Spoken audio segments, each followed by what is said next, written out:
Hi, welcome to the seventh edition of my series, Closing the Gap, how to become the person you want to be compared to the person you are at the moment.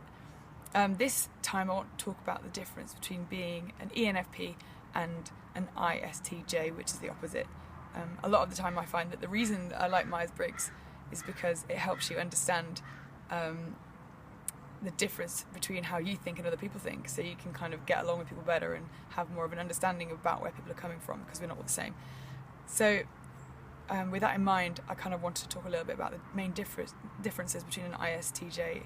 and an ENFP.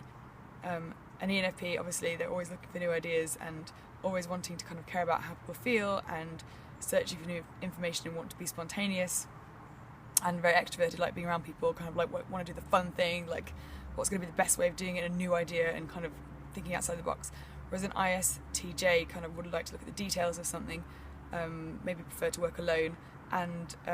is more interested in the concrete facts of something and getting something done. And ENFP does not want to get things done, so they don't care. They're more excited about the ride, whereas an ISTJ is more concerned with getting things done properly, and so that can cause problems and can cause frictions between people. So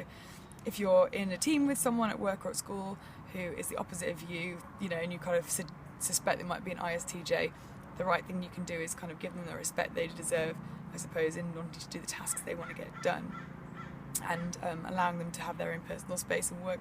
well on their own, and also potentially being a little bit more kind of respectful of their need to get the task done and the need to talk about the details of something. For me, when I'm stressed, like, I think about details, but the rest of the time when I'm not in a stressed mood, I like having a nice time and kind of looking at the bigger picture. So yeah, you might kind of have to go on that level of talking about like what's going on around you and like the details of what's happening, which is hard, but I'd say that's the biggest difference between an ISTJ and an ENFP. And so if you're kind of struggling to get along with someone, I hope that this helps.